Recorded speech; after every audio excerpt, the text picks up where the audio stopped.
Ready?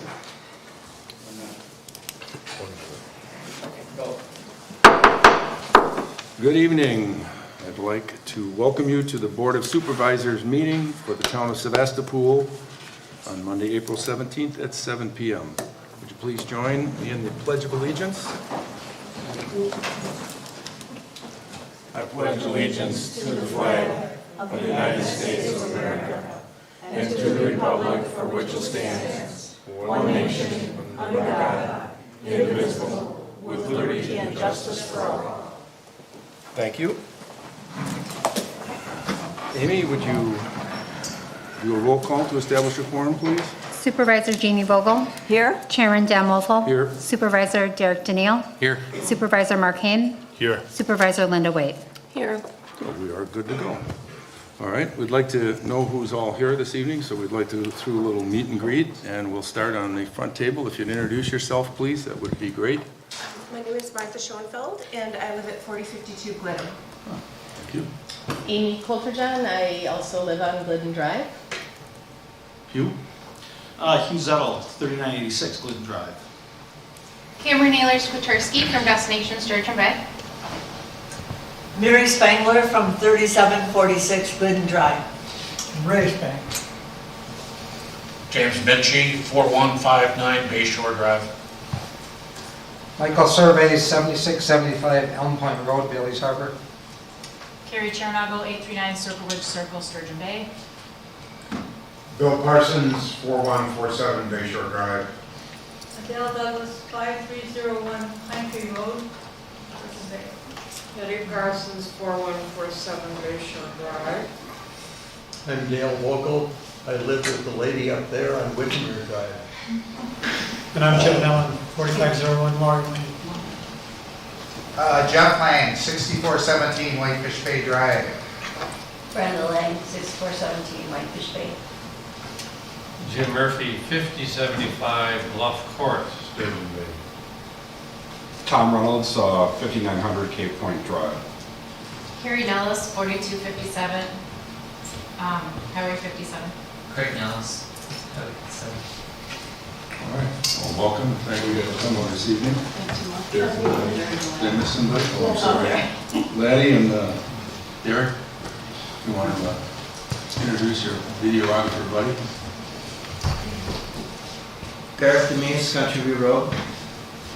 Larry Chapman, Sevastopol. All right, good, thank you again. All right. Public participation for non-agenda items. So if you would like to speak on something, now would be your opportunity. If you're here to talk about a short-term rental, we will allow that when we get to that portion of the agenda. Yes? I'd like to talk about the previous... About the what? The law for short-term rentals before this revision.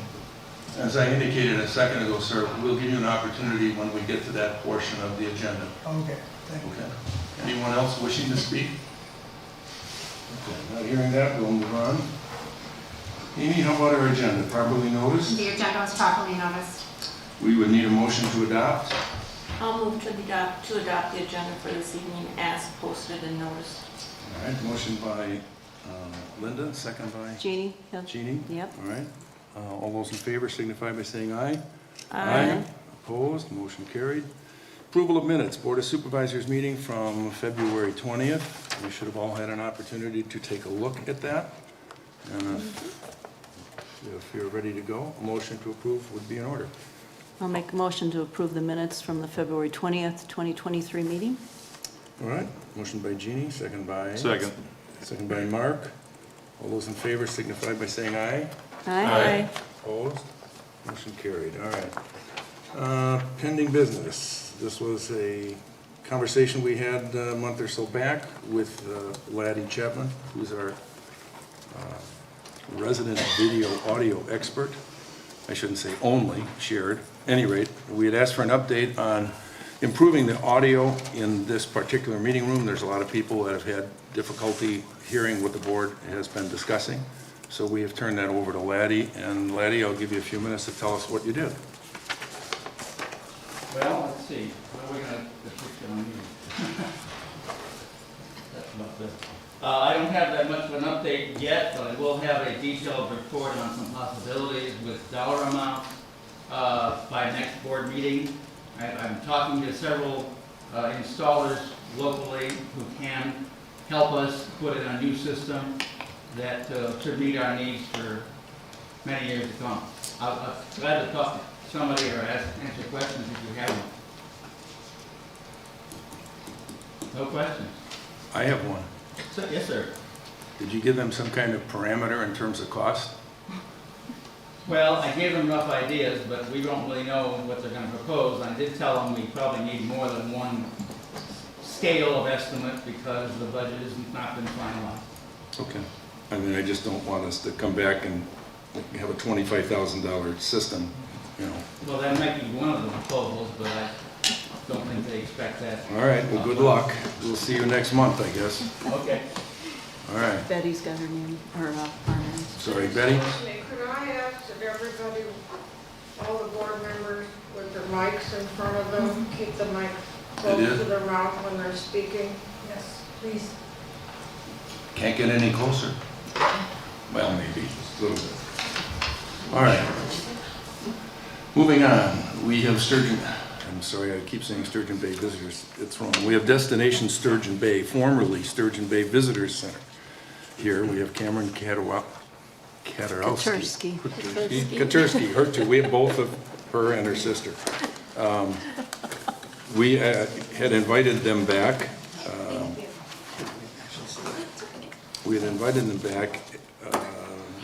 To really discuss where they were with the promotion using the marketing dollars that the town had given Sturgeon Bay. As a brief recap, back in, I want to say September, October, they came to us and asked for our promotional monies for their marketing purposes. We asked for an extra 30-day extension, trying to understand if it was the right course of action to take. We came back the following month and we made the determination to stay with Destination Sturgeon Bay. And I believe roughly right that sum of money was $75,000, which was up significantly from what it had been in prior years. Prior years it had been in the 20,000, mid-20s in terms of what was up. One of our concerns were, frankly, our disappointment in that the Destination Sturgeon Bay puts out a visitor's guide, which many of you have seen in the different racks throughout the community. And this year, with the additional funding that we gave, we were very disappointed to find out that there was no promotion of any any Sevastopol event in the visitor's guide. I expressed our concern to Cameron, and I asked her to come back to the board, and I want to give the board an opportunity to talk with, express their concerns or interest. And you have given us a packet of information with respect to a quarterly update, which we also discussed, and hopefully some resolution to what we think are some shortcomings in promotions of our town events. So with that, let me give you a few minutes to take us through this, and we'll go from there. Sure. Thank you so much for having me tonight. I know you've got a busy agenda, so I'd like to keep it brief, but just wanted to, first of all, address those concerns that you brought up, Chairman, as well as kind of giving you a recap of what we've been up to this 2023 season. Still can't believe it's April, but we are hitting the ground running before summer arrives. So just a quick update on our 2023 Fire and Ice event that we held in February. This is one of our largest events that we hold in Sturgeon Bay, taking place President's Day weekend. This year we had our ice block and snow carving taking place in Sturgeon Bay. We had a beautiful day with a large turnout, and our gala had about 275 attendees. I did just want to recap that I did check in with our Sevastopol lodging members, and Bayshore Inn, Westwood Shores, and Chanticleer Guest House were all sold out for Fire and Ice weekend. So not only a successful turnout for Sturgeon Bay, but also town of Sevastopol as well. Good to hear. Yes, we were really excited to hear that feedback for a weekend in the middle of February, which is wonderful. Our staff has really been busy as well preparing for our 25th annual Fine Art Fair that we have taking place Memorial Day weekend. And also another really big component that our staff has been working on this first part of 2023 has been preparing for our Sturgeon Bay Farmers Market. We have a couple of the farmers market vendors from Farm Store 57 here in the audience as well. But our market is the largest in Door County, featuring over 70 vendors, which takes a lot of coordinating. So our marketing manager and events director, Andrea, has definitely been busy. So I wanted to talk about the two Town of Sevastopol events that we had discussed last time I visited in assisting with their promotion. I would like to thank the clerk and Supervisor Waite for sharing with me the contacts for both of the organizers for these events. We reached out, and I have not yet connected with Mary Gilbert, but we look forward to helping them promote, especially with the location being at the Threshery grounds this year for the 42nd annual Dairy Breakfast. For the 40th annual Valmy Threshery, I had a really nice conversation with both Ralph Bacek as well as Becky Gosser. We look forward to partnering together to promote the 40th annual Threshery. Becky had some really great suggestions for the current advertisement and promotion that they do and how Destination Sturgeon Bay can help. Right now they currently use Let's Go Door County, which is a local media outlet, and we look forward to helping as we work closely with Nick Frymuth as well to promote the Threshery.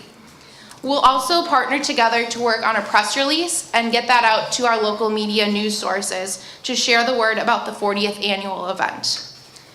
In conversation with Becky, she really wanted to focus on the history of the event, being this is the 40th annual Threshery, as well as celebrating antique machinery. And so I look forward to attending and updating them at a committee meeting that they've got taking place on April 27th. And both of these events currently are on our website, and we look forward to working with both of the event organizers to continue discussing how we can further partner. So I think this was kind of the basis of our conversation that we had last time, is how Destination Sturgeon Bay can work to promote and market Sevastopol further than we've done in the past. So my first point is in enhancing coordination with both the dairy breakfast as well as the Threshery event organizers.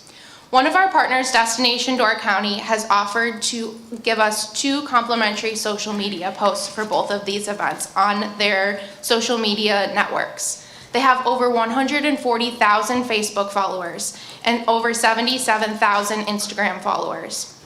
Both of these event promotions are valued at $500, so they will give us free of charge a post for both the Threshery as well as for the dairy breakfast. So that should be really wonderful for a large reach.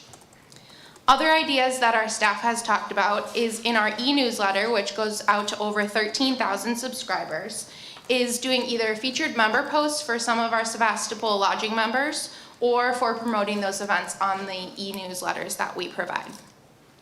I included some screenshots of 3 of the social media posts that have been made since 2023 has started for a few of our both lodging partners as well as a restaurant partner in Sevastopol. If you look at the screenshot of the post on the left, that was of Donnie's Glidden Lodge. In the first day, it reached over 55,000 people. So normally our posts do not perform this well. Apparently everybody has a very close affinity to Donnie's Glidden Lodge. But the Cozy Supper Club Saturdays post garnered over 1,400 likes or loves or interactions on that social media post. It had 231 comments and it had 65 shares. So that's a fantastic performance. Another post that always does very well on our social is Cave Point. On this post that was created on January 11th, in the first day it reached over 29,000 people, and it was another very well performing post. And then at the end of February we also had a post for Bayshore Inn. So just kind of looking at the analytics of those posts and how well they perform and how many people they reached. And then another conversation that we had, and this is kind of to your point, Chairman, about your disappointment in the listing for the events. And I do apologize, that was a change that we made this year. And following COVID and the pandemic, it's just been really hard to kind of track events, and things change quite frequently. So in this year's activity guide, we actually did only list Destination Sturgeon Bay sponsored events. So those are the 10 events that we annually host. I think in the previous activity guide, there were like 35 plus events that were listed on those event pages. One of the ideas that we had is featuring not only Town of Sevastopol, but also our other community partners in the 54235 on sort of a partners kind of combo page in our next activity guide. And believe it or not, we are actually thinking about the 24 activity guide already, which is kind of crazy. But some of those things could include like event highlights, so we could highlight both the dairy breakfast as well as the threshery, a community profile, so it could include maybe somebody in the community, a business owner, or something along those lines. And then another thing that we kind of thought about is, I know you mentioned, Chairman, last time I was here, that a lot of people don't know that Cave Point is in fact in Sevastopol. So something along the lines of most Instagrammable spot in Sevastopol, with including Cave Point, so people, that's front of mind for folks. So those were a few of the kind of suggestions and things that we're thinking about moving forward into 2024. And then I just did, Supervisor Waite was in her office last week and did get to meet a few of our staff members, but I did just want to highlight again our staff here at the Destination Sturgeon Bay team. We're a small but mighty team that wear a lot of hats, but this is our team at DSB. And with that, that's kind of what I wanted to leave you with. I'm happy to answer any questions or follow up any of what I presented in tonight's presentation. I will open it up to the board if they have any comments or questions as a starting point. Okay, so last fall, Cameron, you were here and along with other people from Destination Sturgeon Bay. And when the board voted to give 100% of the strategic community marketing or partnership funds to Destination Sturgeon Bay, I think we were assured at that time that we would get some decent exposure and more promotion. I'm going to guess this is a cherry orchard in the town of Sevastopol? I believe so, It would have been yes. nice to have that recognized in the visitor guide. Like I mentioned, I was reading this over breakfast not too long ago, and I did not see one mention of the dairy breakfast nor the threshery, especially since they're having their 40th anniversary this year. So I was very disappointed in that. You mentioned Donnie's Glidden Lodge and Chanticleer and all that. Fantastic, but those are paid advertisers in here. I mean, they have to pay to have an ad in here, correct? What I would like to see, and I think I mentioned this at one of our meetings, you have it in here, a 2-page spread. Check out your neighbor to the north. When in the Sturgeon Bay area, check out the town of Sevastopol. Yes, we have Cave Point, and yes, we have restaurants and nightclubs and golf courses and orchards with pick your own, and we have farmers market out here too. So too late for this edition, but please keep it in mind for next year. And like I said, in years past, probably before you came on board, I distinctly remember being contacted about what do you want to put in the guide this year. And I definitely did not see that last year, and I just, forgot to maybe follow up with you to make sure that our events were mentioned. Yeah. So going forward, I would love to see a 2-page spread in here. E-newsletter and Facebook and your website is all fantastic. But when people are staying in motels or waiting for their dining room table to open up, they're probably looking at this. And to have some nice exposure in there would be great. So yeah. I appreciate the efforts that you're going to make for us. Okay? Thank you. I appreciate the feedback. And, even what you were just describing, we're really hoping in the next activity guide to move into a more content-heavy piece, so really telling the story. So what you had mentioned there about, places to eat and things to do, and then, Cave Point most Instagrammable spot or best place to take a picture, all of those kinds of things. I'd love to see that there in more of a content way. So thank you for the feedback. And even, if it is a 2-page spread out, if we could get that, I assume at no charge. We have lots of great photos too, like I said, the orchards, Cave Point, the golf courses, our parks. We got a great pickleball court now, so anything you can do to give us that exposure. Thank you. I think the message is we give you a significant amount of funding.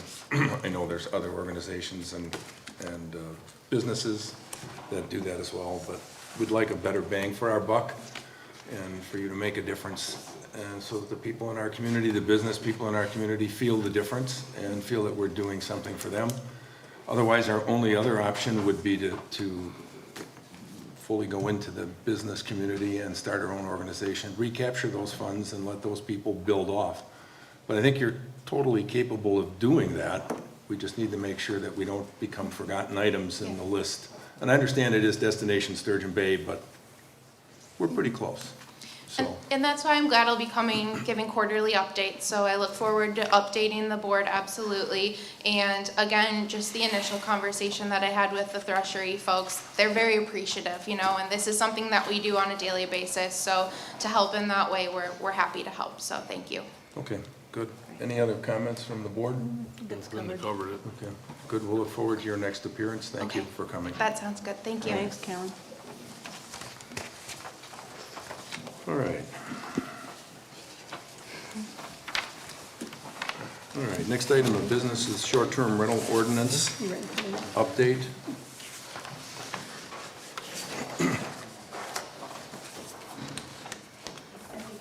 Excuse me. So before we begin, I'd like to make a couple of comments based on some of the comments and correspondence and telephone calls that we've received of late.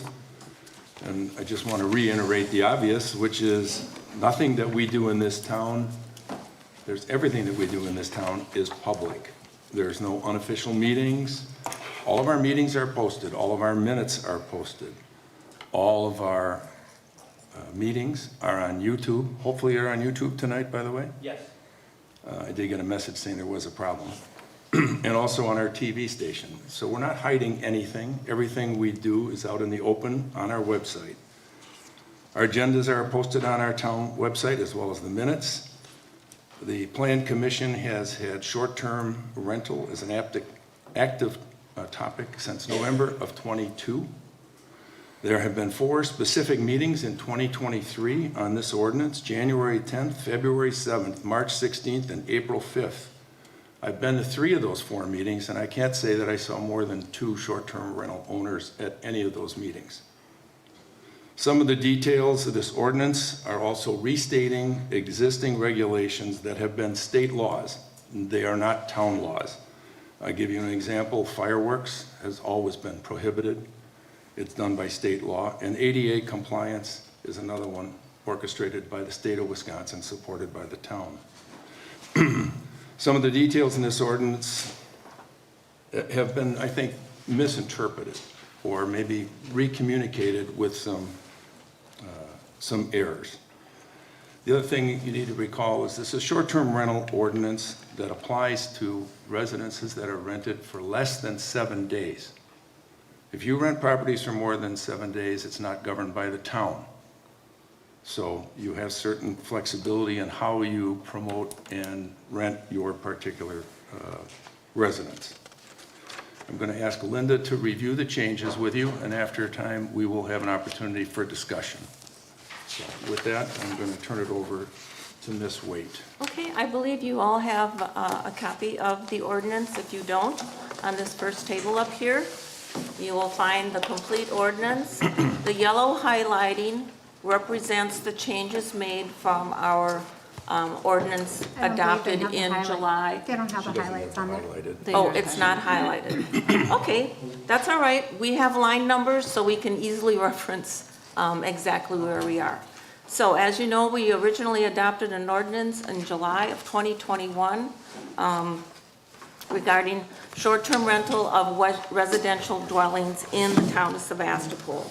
The ordinance was based on Act 59 and what regulations and stipulations we could put in there, obviously reviewed and approved by our legal counsel. So, with some additional concerns and issues that have come forth, okay, great, thank you, Laddie, it's posted on the screen up there so we can just follow along. So, the Plan Commission, as our chairman mentioned, we've had several meetings to address this, and this is a draft that we have come up with. So obviously amendment to the existing ordinance and our previous ordinance of 01-2021. We'll go just down the line here. 20 and 21, obviously we're just restating ordinance number 01-2021. Purpose, all is good. We did make an addition. If you look at lines 32 and 33,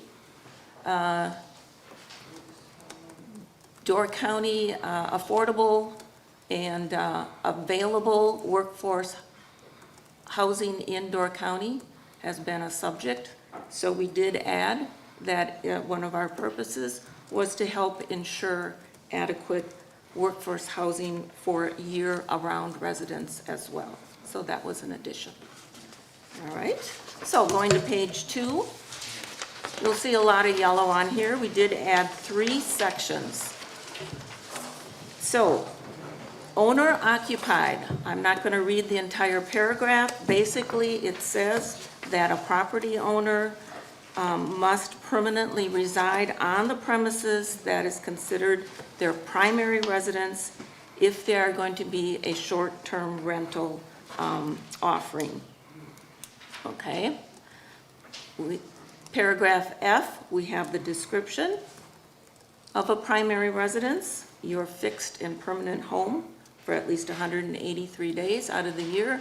Basically, this is your residence where you file your tax return. So, and G, change in ownership means the transfer of a property owner to a person other than their spouse or family member or descendant or issue, we call it, or an entity. One that would not fall within that would be a arm's length sale to a non-related person. Okay? And then the license, not too many changes there on A or B. If you look at line 92, down on the bottom there, the renewal application should include any updated information since filing the original application. So if you had a change in mailing address or phone number, or you changed agents, you would be required to file another application, a renewal application with that current information in it. Okay? And of course, an application anytime change of ownership occurs. I'm on page 3 now, on the top of page 3. Okay? Paragraph number 4 on that page. All short-term rental license issued on or after July 1st, 2023 for rentals of less than 7 days, as our chairman mentioned earlier, must be owner occupied. So, if you are operating a short-term rental and are holding a valid permit and license from all of the entities that require a license, you would be exempt from that new law or regulation. Okay? Again, lines 99, 100, and 101. You shall be exempt from the owner-occupied requirement as long as you keep renewing and maintaining your license in good standing. All right, down to the bottom of page 3, we added a sentence there, just basically reinforcing compliance with our Door County sanitarian requirements when it comes to POUTs, private on-site wastewater treatment systems. septic systems, mound systems, holding tanks, whatever.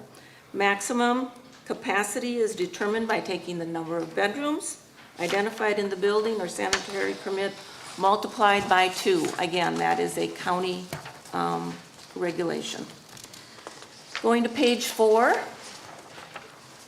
parking, lines 143, 44, and 145. We just added that the county also has parking restrictions in its comprehensive zoning under Chapter 7, and that also provides that sufficient off-street parking shall be available on the premises to accommodate all vehicles.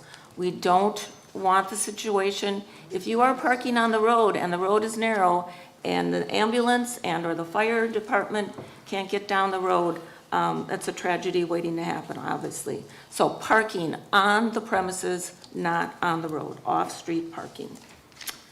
And then going down to subparagraphs 10, fireworks strictly prohibited. That's pursuant to Wisconsin statutes. Fireworks are not permitted in the state. You have the section reference there. Paragraph sub 11, campfires and fire pits, again, shall comply with all applicable town and county ordinances. We don't have it detailed there, but contained within a fire ring, monitored at all times. Pay attention to if the level for fires is high, please pay attention to that. Again, town and county ordinances. Paragraph 12, garbage and recycling containers. That was one of the issues that has been brought to our attention. Okay, they take the garbage receptacles out on Monday morning and nobody collects them until Saturday evening or the next weekend. They're blown around on the road, in the ditch or whatever. So we did add that, please return them to their designated spot on the premises within the day. Paragraph 13, any short-term rental that is subject to Americans with Disabilities Act, ADA, must be in compliance. Again, that is not a town of Sevastopol rule, that is a federal rule. In paragraph 14, some of the activities that are going on at the short-term rentals, usage of a short-term rental for activities other than the sole expressed use of the registered overnight guests is subject to county comprehensive zoning and town ordinances. In addition, if you are listing with Airbnb, VRBO, they have put out a bulletin and they prohibit disruptive parties and events for properties listed on their platforms. In line 177, that was, we added road miles instead of as the crow flies, so we clarified that to include the word road. And then going to the top of page 5, B should not be highlighted. There was no change to the paragraph numbering itself, but at the end of the B of paragraph sub B, we did add during periods in which the short-term rental is rented. So your agent must reside within the county with offices located within the county during the periods that your dwelling is rented. And C is a new subparagraph, property owners subject to that previous section about owner occupied shall reside at the short-term rental during the nights when it is rented. Line 212, 213, you will notice now we previously used notify your neighbors within 200 feet of your property boundaries. We have changed that to 400 feet. Page 6, lines 246 through 262, that is new with some compliance requirements. I won't read the whole thing, but as long as your agent, responding, that was one of the concerns that was brought forth to the town board and other and other people that, okay, there's a complaint, they're parking on the street, we called the agent, or there's noise going on, we called the agent, and the agent says, don't worry about it, they'll be gone in 2 days. That is not a corrective action. So we spelled it out there, you know, if someone makes a complaint, the agent will be notified, and they're supposed to be available 24/7 by phone, that they must take steps to correct the situation. And again, where applicable, if you are listed with Airbnb or VRBO, they may be notified of those complaints as well. And then line 264, we just added the word enforcement. Penalties was already there, we just added enforcement, since it does speak to enforcement. And that is basically the changes that were made. All right, there's been opportunity for those of you who wish to speak. Oh, me first. Unfortunately, this gentleman back here's arm was hanging up already. Andy's up.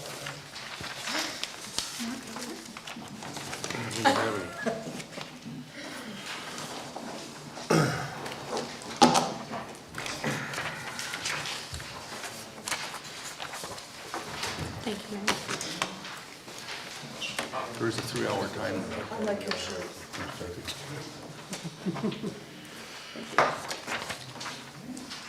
I like your shirt. Thank you. Can we speak from our seat? If you have a microphone, you can, because we need to hear you. Oh, okay. Grab Hughes. Hughes. He's pretty good at sharing.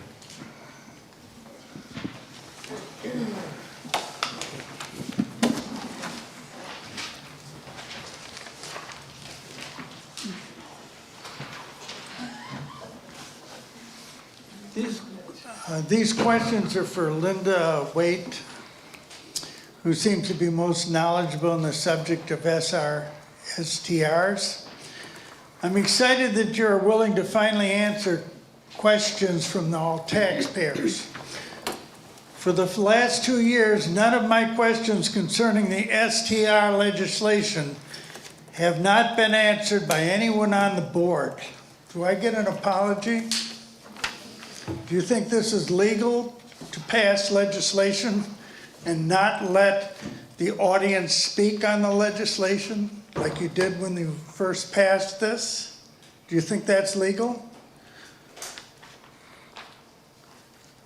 Have you communicated on this new STR legislation using emails without a quorum, a violation of Federal Open Meetings Act? Yes or no? We have not violated any open. Do you know about the $10,000 fine for each violation of this legislation? I would like to present to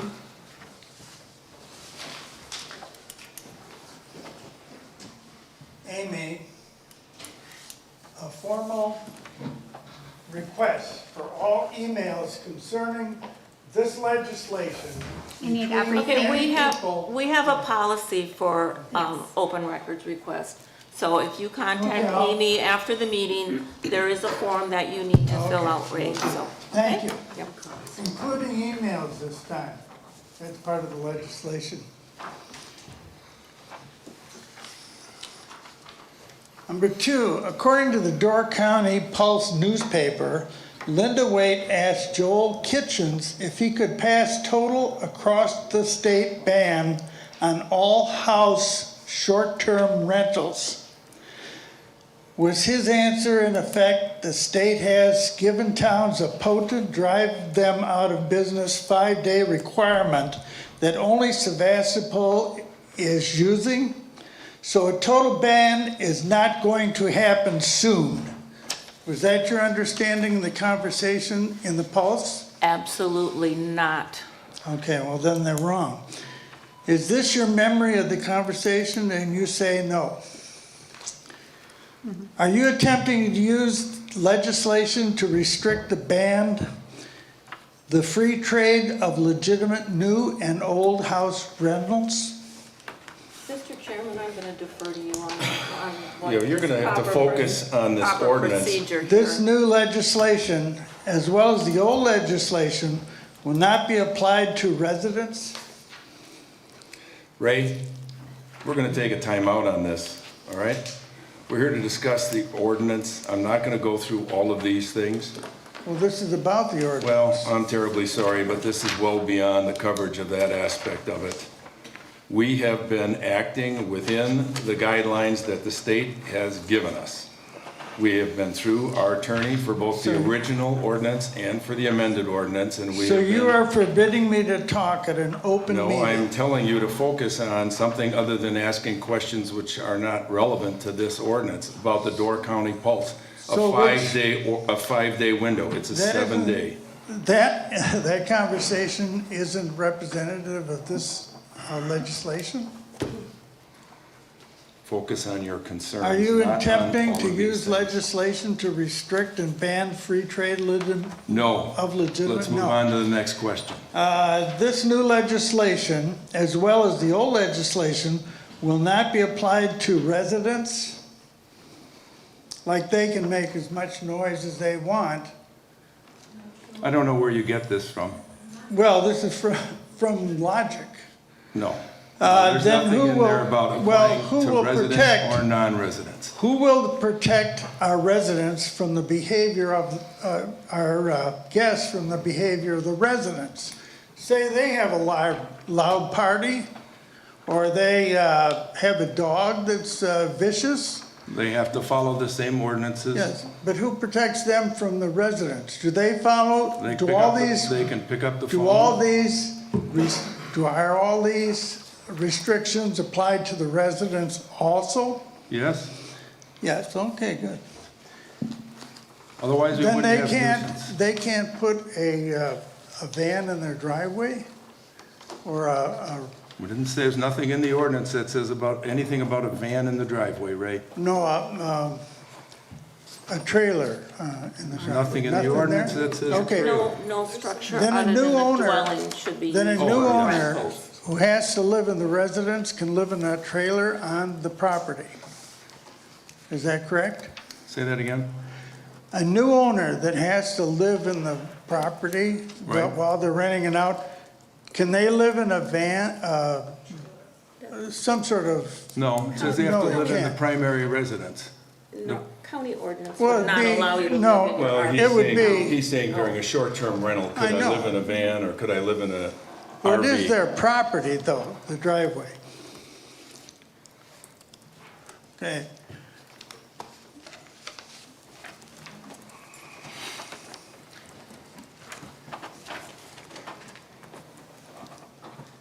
Our Linda Waite's neighborhood tried to stop an STR, but was the court prevented this? Is this correct?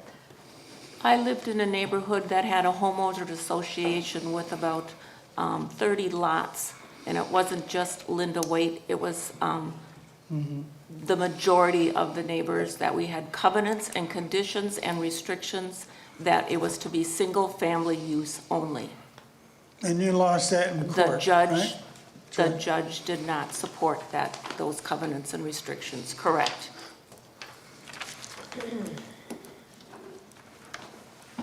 How does that apply to this ordinance?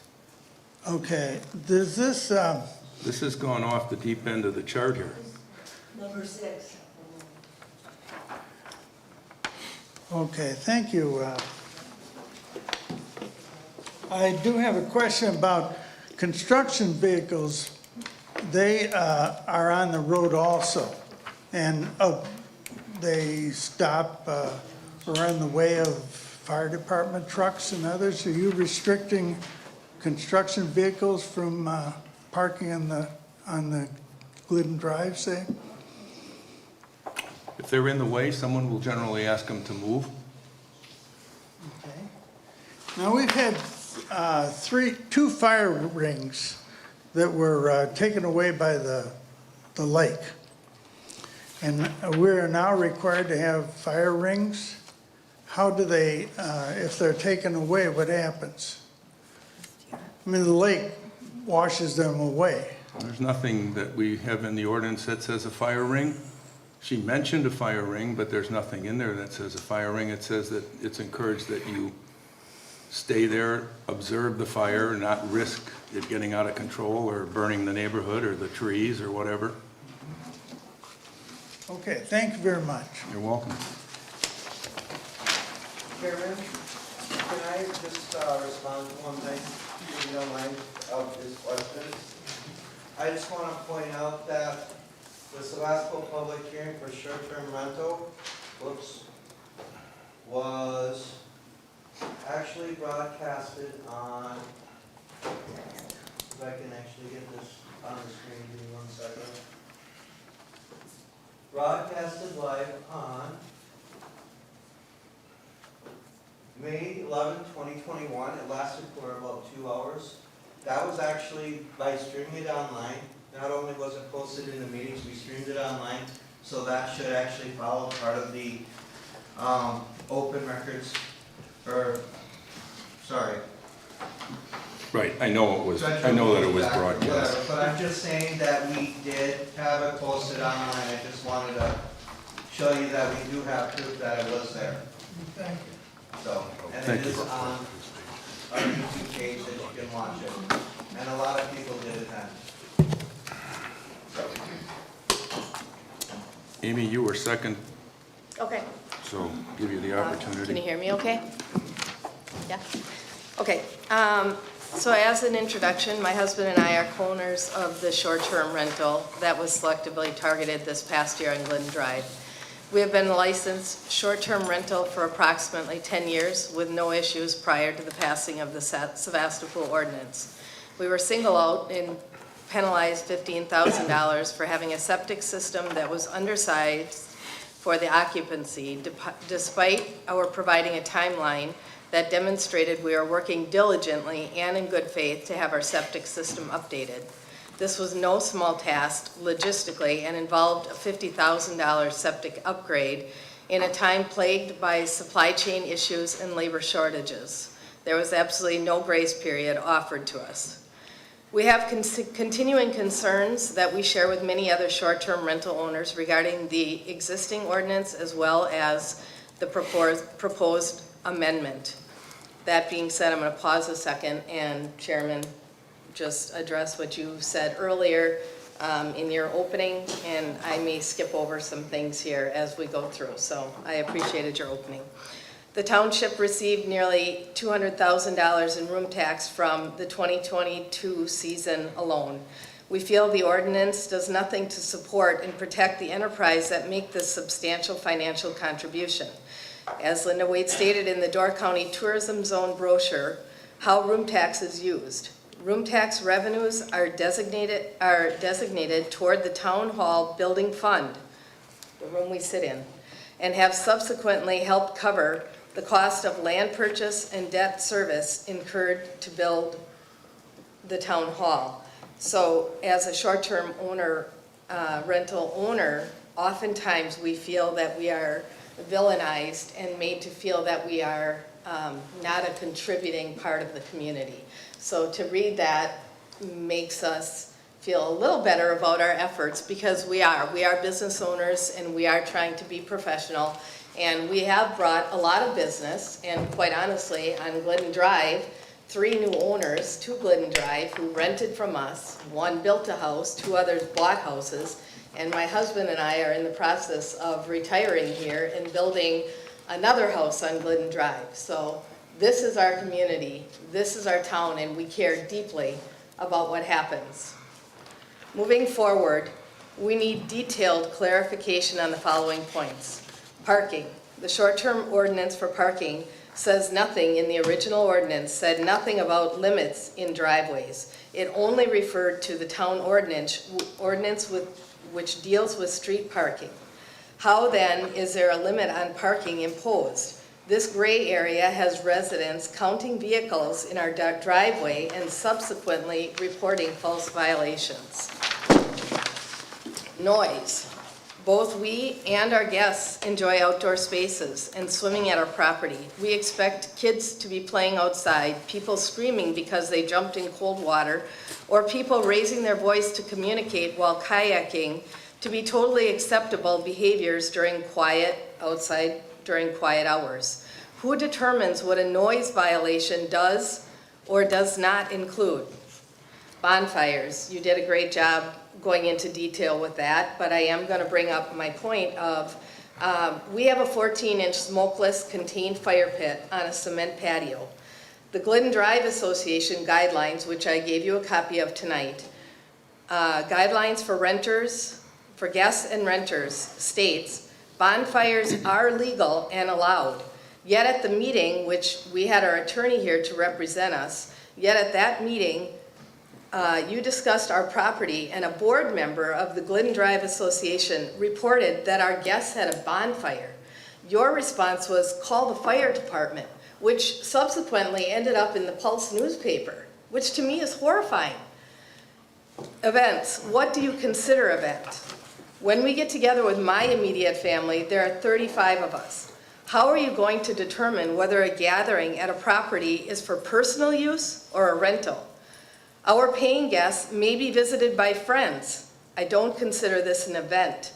We had a situation last year where we hosted friends of ours, and a neighbor decided to take it upon himself to trespass on our property, take pictures of our friends and their minor children, and confronted our friends. We did file a police report that evening. This ultimately is creating a situation where residents are breaking the law to enforce an ordinance which has no protection for the homeowners. As a result of this incident, we have added security and are in the process of creating more privacy with a local landscape company, yet another very large financial investment. Owner occupied, we do not support this limitation for any short-term rental. Clearly, there is an awareness that few, if any, homes are set up to accommodate both paying guests and owners. We feel this is another way to reach an apparent goal to eliminate illegal enterprise. We feel that the terms for this license, for license suspension are designed to jeopardize short-term owners' license status. Americans with Disability Acts, I did try to make some phone calls on this and get clarification on my own, but I would say please provide a detailed explanation of what you are imposing on this line item. We have and intend to continue to accommodate elderly, chronically ill, and handicapped guests in our home. In a specific case, a trailer is required for specialized wheelchair and equipment. In other cases, elders or handicapped bring three-wheel bikes, or in one case, an adapted kayak with specialized trailers. Will this require our notifying the township or all of our neighbors? Are we unable to practice respectful discernment in serving our guests without onlookers filing complaints? In closing, the addition of more restrictions on short-term rentals will require far more specifics in clear language so that the ordinance leaves less to interpretation. Where in the ordinance do you address the boundaries for neighbor intrusion, intimidation, trespassing, and other nuisance behaviors that impact our guests and our legal business? Chapter 25 of the Door County Code of Ordinances on bullying and harassment specifically deals with this situation. We will be protecting our interests and that of our personal and paying guests going forward. This harassment ordinance can also be used by short-term rental homeowners and managers for residents that abuse or file false complaints on your system. The sentiment around short-term rentals and your associated actions are entirely inconsistent with what Door County values: a thriving vacation and tourist community that feeds families, employs multi-generational local residents, and generously supports several hundred small businesses. As elected public servants, we expect your actions to serve the greater good of all residents and businesses without bias or actions that are increasingly detrimental to our efforts. We ask this amendment not be approved in its current form. We also ask that the complaint portal be revised to not include topics that fall outside of specific elements of the ordinance, as well as adding some level of protection for homeowners. Thank you for your consideration, and probably last thought is, I would love to see us be able to move forward as a community and embrace the good and the positive that many of us are trying to bring to the community. We have made substantial investments in our properties, which helps everyone as far as Glidden Drive, certainly helps the value of Glidden Drive property values. So thank you for your time this evening.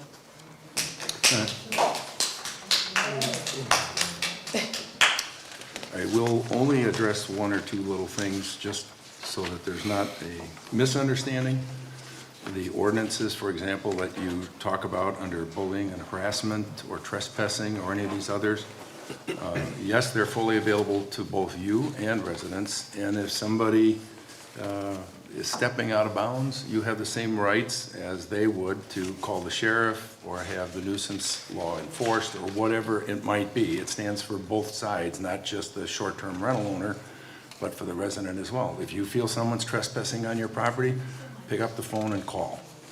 We are not illogical people. We understand if there's an issue with somebody next door that just has a problem with short-term rentals, I mean, you can understand that as an individual. It doesn't take a genius to figure out that there's an issue going on between somebody and they've overstepped their bounds. And we're not in the position of saying, gee, we want to pull somebody's license or do something else along those lines. This is a business. We're regulating a business through a license. We are concerned about everyone in this town. There's 2,800 residents and there's 70 short-term rentals.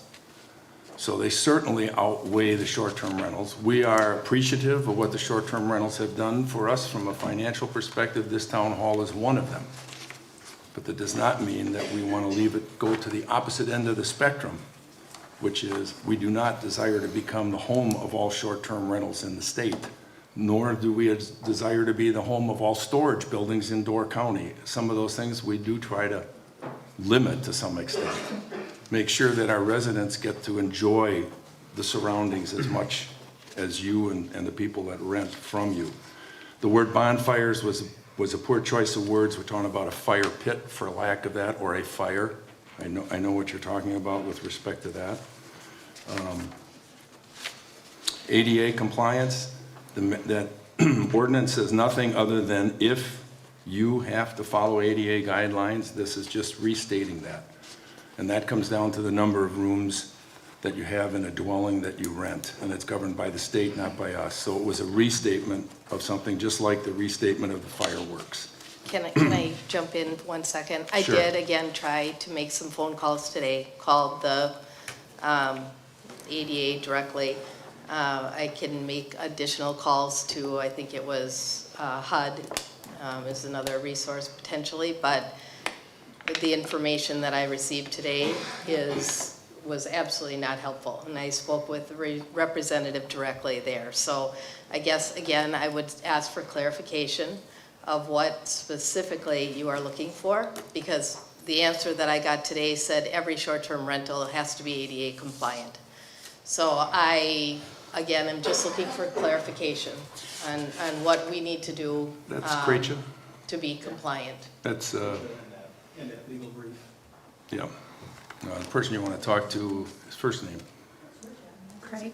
Craig Krejcia. He's the person for the state of Wisconsin, resides in the town, that takes care of ADA compliance as well as the licensing of your short-term rental. He's the one that does the inspections.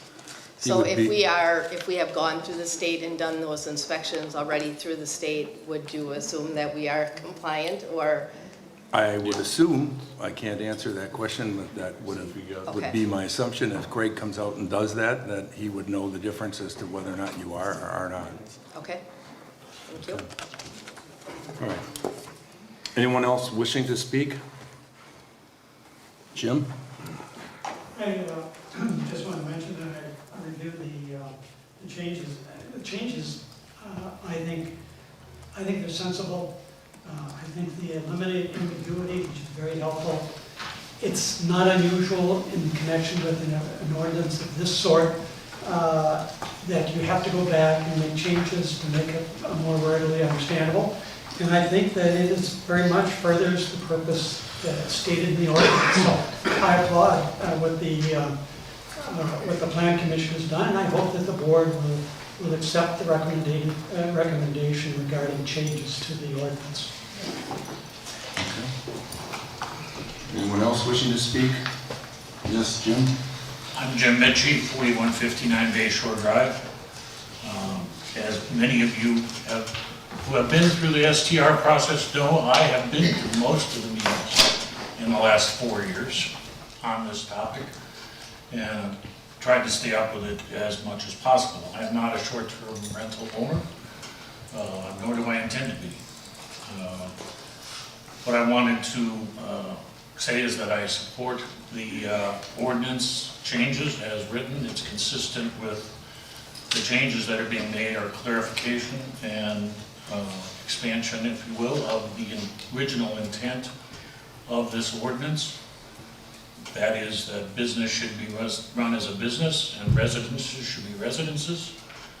And I think the changes are consistent refinements to what has been discussed for almost 4 years. Thank you. Okay, thank you. Betty's got her hand up. Sorry, Betty? I would like to, first of all, Can she get a microphone? Yes. Could you? I can speak louder. You can speak louder. You can. You'll know she'll get it.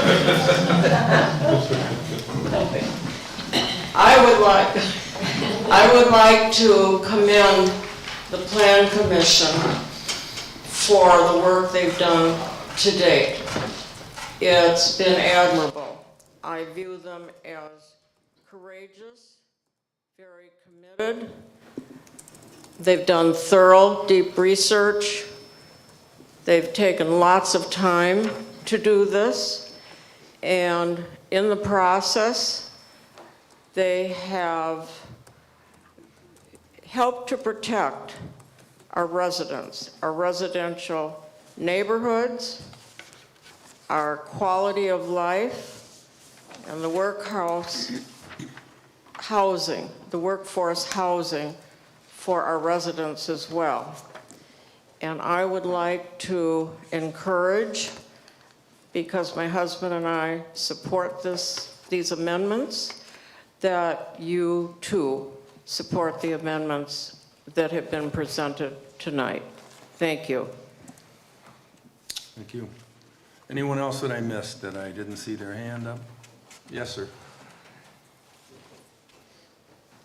Grab the mic. You want the mic or your hand up? Betty's mic. The traveling microphone. Traveling mic.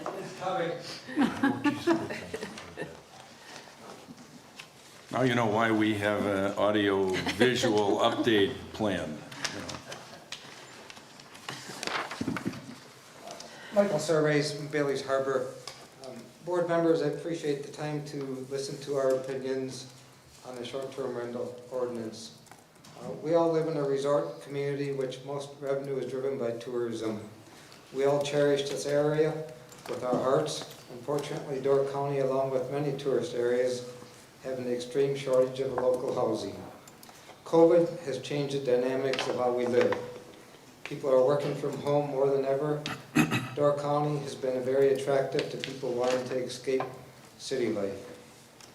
Do we limit the number of STRs? Get rid of them altogether? Tax them out of business?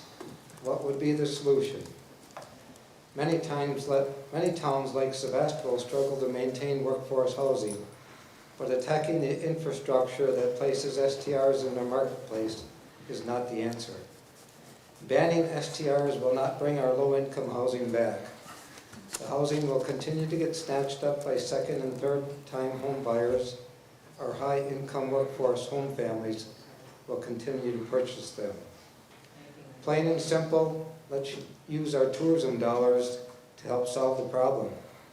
How about as a community, we focus our attention on relaxing building codes for items like deed restricted areas for our locals and housing requirements.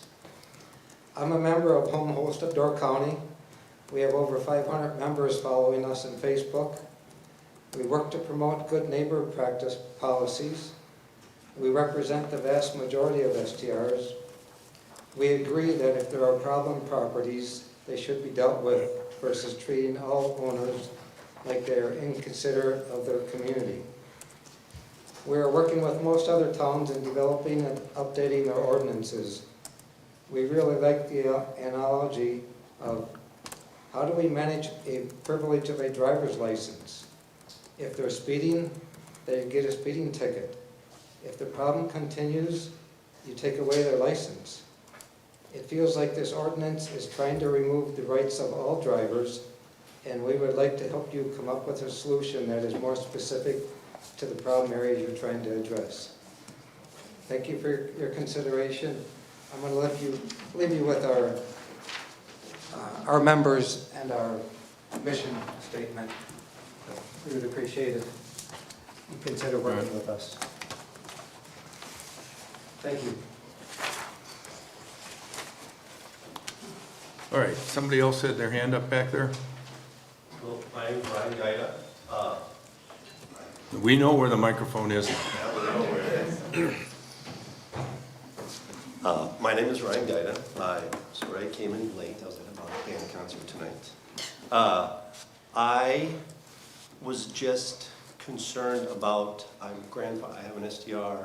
I'm always concerned in future revisions that the grandfathering statement might be taken away or something to that aspect of it.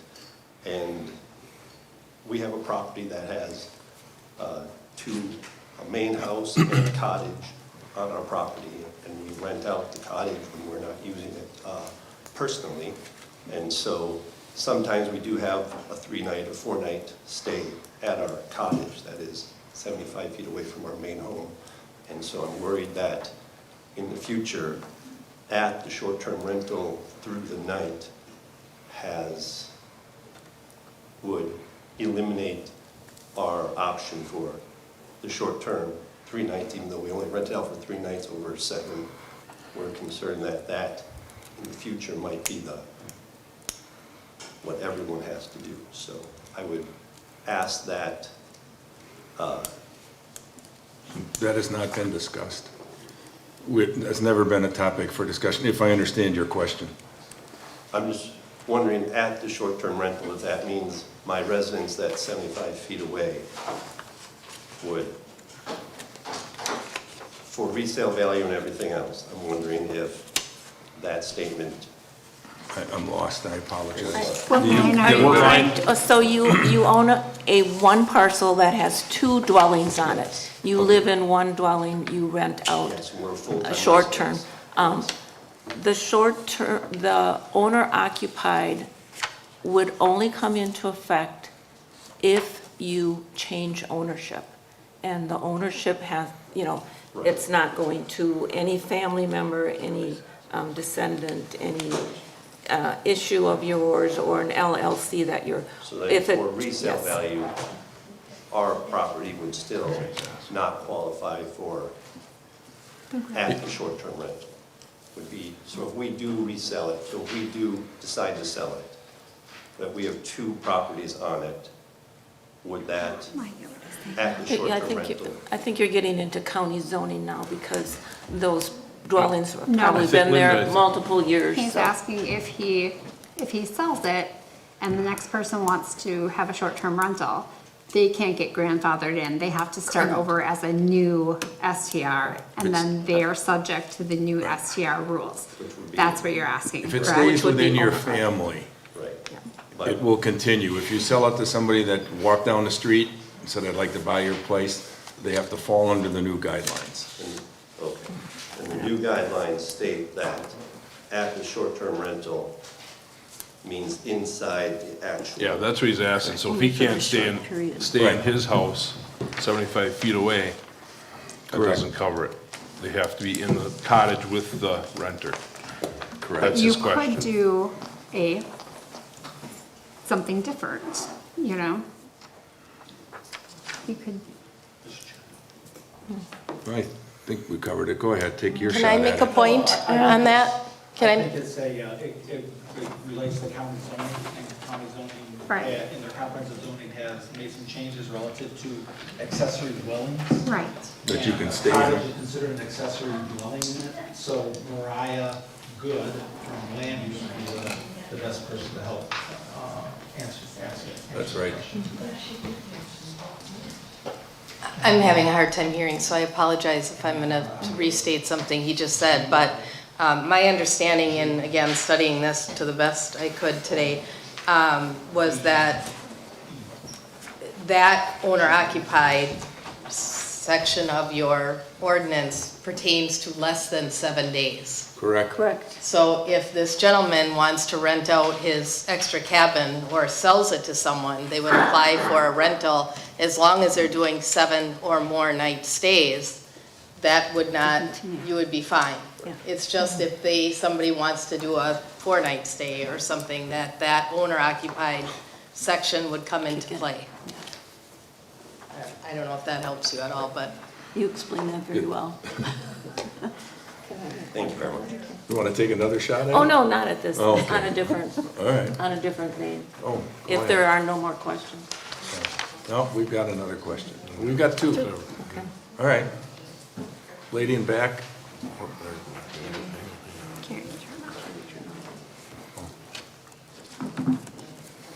Hi, Carrie Chernago, live in Sturgeon Bay. Yep. STRs add a variety to our lodging offerings in Door County. Every visitor to Door County has a different reason for coming and wanting to stay in different properties. Large lodges like Bayshore Inn, and others want to rent a small cottage. Overly onerous STR regulations will limit consumer choice in Door County and will have a detrimental effect on not only tourism, but also to the small businesses that benefit from the different STRs, such as plumbers, landscapers, cleaning companies, people that help to take care of the STRs. So I just want you guys to think about that when you're coming up with these very regulated, onerous ordinances. I have a question. I guess I didn't come to the planning meetings because I wasn't aware that they were happening, but that's my own thing. I can look at your agendas. But I guess I was just kind of wondering where that owner-occupied language, why that came about, what prompted it. That the owner has to be at the STR while it's being rented for less than 7 days. Okay. Is that your? I have a question because That's fine. to me, it's like, oh, you want someone to be responsible for the property, but you're already requiring a resident agent, so to respond within 24 hours, which I think probably about 99.9% of them do. But yeah, I guess that was my main question for Linda or Hugh or someone. Answer the question on the 7 day, or on the The owner-occupied, that's owner occupied, sorry. Thank you. In answer to that question, I'm going to mention something that Ms. Coulter-John said about them making a substantial investment in their business. So we have, I think we have about 85 short-term rentals in Sevastopol now, and our population is 2,600 something. So yes, you have made a substantial investment in your businesses, but we also have permanent residents here and seasonal residents that also have made substantial investments in their home and the place where they live or the place where they spend several months out of the year. So that is why we decided, the desire for Sevastopol is to maintain residential neighborhoods. You have our purpose right there in the ordinance. Set some standards, trying to protect workforce housing for year-round residents, standards for occupancy when it comes to septic tanks and pout systems, managers and agents who are available to respond to concerns and issues that come up from the neighbors. We hear about them. So that is a step that we could take, that we felt it was a good step to help protect our residential neighborhoods. And do you feel that most of the STRs in the town of Sevastopol are ever inhabited by their owners? I know that many of them they're STRing them to bring in additional income so that they can have the house. So they're visiting probably most of the time, and they rent it out when they're not there so that they can still be able to be a member of your community. I don't have the numbers in front of me, but I believe that the majority of our STRs here in Sevastopol are absentee owners, so absentee landlords. They do not live in Sevastopol. That's my guess. I'm going to So- disagree with you on that, just Okay. knowing the, but, And I don't invite have you the to- numbers, Carrie, Well, I so- invite you to maybe investigate Yeah. that, because I feel that that probably is a big, you'd maybe be surprised, put it that way. But I just want to encourage the board to just maybe amend, maybe consider that owner occupancy thing. I think much of the ordinance is good. It's being, things like this are being, that, where they're coming along in other municipalities with the pouts, of course. Be responsible neighbors. Don't have bonfires and light your neighborhood on fire, obviously. But I think that's, the owner occupied is just a little bit of overreach, so. Well, it's also an opportunity for those owners to live in your community, live in your neighborhood, engage with your neighbors and your community, while still running your short-term rental. I will add my 2 cents simply because I can't stop. How's that? I don't believe that what we've done here tonight is going to change whether or not you need a plumber, or you need a septic maintenance guy, or you need any other service that you talked about. Because those people are still renting your place, and when they leave, you're still going to need those services. So we're not going to have a detrimental impact on the surrounding community in terms of employment because we've implemented this ordinance or amended this ordinance. Also, no matter how you cut it, this is a business. Right? A lot of people are very emotional. I understand the aspect that, we're trying to maintain our place by renting it. Well, I appreciate that, but it is still a business, and as such, the government has said we have the ability to regulate things that are concerning our constituents, and so we've taken that course of action. And my last comment is, and I mentioned it at the start of this meeting, which is everything in this town is public, and we have websites, TV, YouTube, newsletters, whatever. Nobody, it just seems like people choose to ignore until we get to a point in time where we're ready to implement something before people come forward and realize what's happening in the community. I've gotten a number of people that have put forth that talk track saying, I had no idea you're springing this on us. Well, for 4 months we've been working on this. So you have to take part, understand what's going on. We appreciate your involvement, because then we don't have the sour grapes, the feeling that, you've ignored us, it's after the fact, whatever.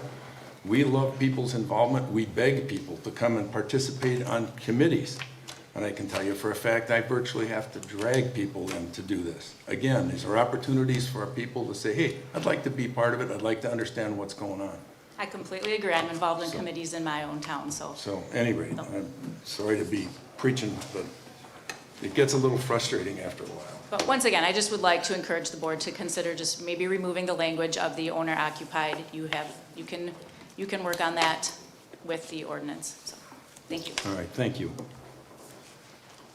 Okay, one more, all right? Whoever it is gets a microphone, so either move up here or, I'm loud enough. hold on, miss. No, you're not. Need a microphone. Not as loud as you think you are. Hugh, would you mind? It's right there. She's right there. Well, okay. We'll come back to you second. I just have one question, and I don't understand why STRs don't involve the hotels. They're STRs. Hotels have to follow all the same guidance in terms of ADA compliance, fireworks, they pay, et cetera, all the things. They are inspected. I guess, I don't know what I'm missing there. They're in commercial. Owner occupied, yeah, they're commercial. in commercial districts too. Not residential. So if a short-term rental is in a commercial district, then it's okay? The hotels. If a short-term rental is in a commercial district or in the center of town, then the regulations don't apply? There is no distinction there is no distinction into what zoning district an STR is or is not permitted. Zoning has nothing to do with it. And then my second comment is owner occupied. If the house is a rental for 10 people, then it seems to me that the owner is not going to be welcome in the house with all the guests. So the owner would have to get a trailer on the property to be in compliance. Well, if they're going to have 10 guests and it's, the standard is per the sanitarian's office, two people per bedroom, plus the owner, then I guess they would have to have 6 bedrooms. Or 6, yeah. Bedrooms.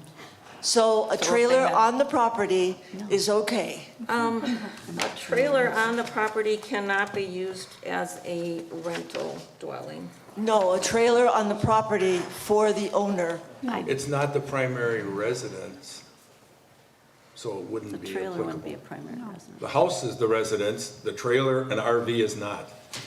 But you said the owner has to be on the property if they are In the renting property. Correct.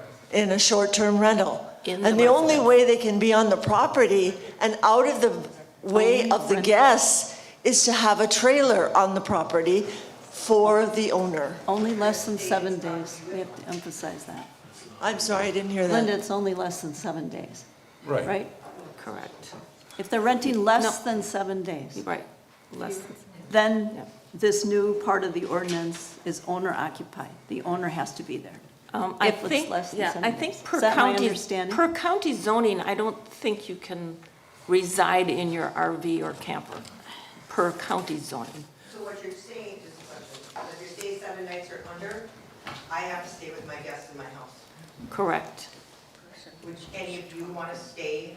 If you've not. Nobody wants. If Would you're you not wanna stay under, with me if you're renting my property, would you want to stay with me? this only applies to a new rental as of July 1st, 2020. Correct, and 7 or on 7 nights. Less than 7 nights. When was the last time any of you went on vacation for more than 7 nights? Right, some are very fortunate too, but some people can't, and they can only go for 2, 3, 4, 5 nights. Again, if they're gonna come and stay in my house and eat my food and use the same things that I'm using, share the same bathroom. Kind of like a bed and breakfast, and that's the way it is. And that was the original intent. If you go back to the original Airbnb, it was an air mattress in a home where the owners lived. That was the original intent. Like our chairman said, basically bed and breakfast. To get rid of Airbnb and VRBO.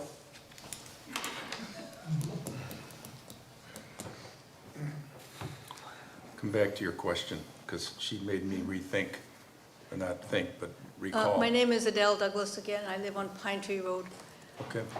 Up until a few years ago, we had one of these, I forget what they're called, short-term rentals on our road.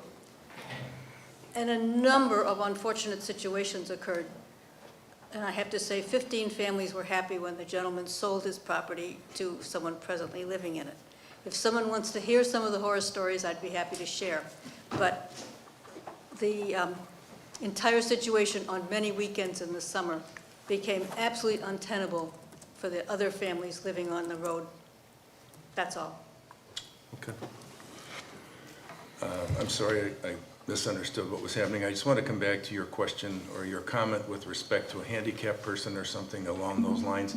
If that situation arose, common sense comes into play, and you would inform the town and say, I have a guest that's coming, and that would negate any problems with a neighbor. It's different if they're going to park an RV and they're going to stay in it. And I had a situation last year in Clark Lake where a person rented his house. That person had a buddy come up, brought his pop-up tent camper, fired up his generator, and ran all weekend. That is not what we're trying to achieve. But in the situation you described, it's a logical, normal thing. We would handle it as any common sense prevailed. Yeah, the verbiage of, I would ask for clarification, and maybe I'll volunteer. Tell me when to show up and I'll sit and write out so that things are more precise for short-term rental owners. We had a situation also last year. Renter never asked for permission, showed up at our property, and they were there for, I believe, 4 or 5 days. 8 women in their 60s, one had leukemia. She hadn't left home since the start of COVID. Without our permission, we found out from our neighbor on Saturday that there was a camper set up in our yard. We immediately called the people to say, you can't have a camper, what are you doing? And they said, she has leukemia. She's not, again, the ordinance, we went over and over this with our attorney. The ordinance reads, basically, we read it that you cannot extend occupancy. We have 6 bedrooms, we sleep 12 people, there were only 8 women there. They weren't using it as an additional bedroom, they used it so she could go outside, and I understand, going forward, like, we'll just say, no, I'm sorry, you have leukemia, you can't put a camper on our property. But in that case, you know, again, it turned out to be, we were, you know, this was a family that was just getting out, and we were being hospitable, and the neighbor was very upset. We did address it immediately when we were notified, but I mean, there are times too where things happen that we were not notified. They know they can't bring a camper and they still did. So how does the ordinance deal with those situations? I mean, is that going to be a... We don't have the process capability or enough paper to cover everything. Oh, I understand. So you have to take the position that we're logical, common sense kind of people, and if something like that occurs, we're gonna handle it accordingly. So communication is what Communication is key, and that's Communication with- simple, easy to do, but not done a lot of times, unintentionally or otherwise. So it's not our goal to make your life miserable, or, by the way, to drive us a little nuts too. I mean, this is not a career here, this is a part-time job. You know, I'm happy to handle problems, but, you know, our focus is not to try and drive you crazy either. We're, you know, gonna try and use common sense with respect to this. So, anyone else? Okay, we're getting close to the last person. Okay, Go ahead. and I'm not sure that these comments are germane either. And I think that what I'm about to say was a subject that was brought up lots and lots when you were working on your first STR ordinance. And that is, there are always a couple sides to this. And when our family was growing up, we were so lucky. It was just ideal. We had 5 properties all together where the kids could just run back and forth all the time. They knew the neighbors, they stopped at the neighbors' houses, they were always welcome. And then periodically, one of these houses would be rented. And we had to tell our kids, here are the lines, you can't go over them.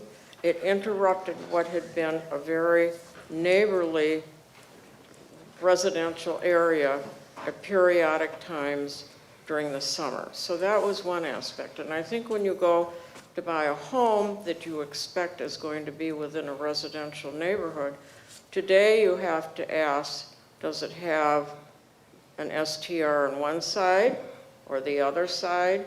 And the potential homeowner has, or that block, and I think the potential homeowner has to ask, you know, that question if they want to live in what they think is the, you know, expectation for a residential neighborhood. And now what we're doing is we're effectively, periodically dropping boutique hotels, scattering them through a residential neighborhood. All right. Last call, and that's it. Anyone else left to speak? Speak now.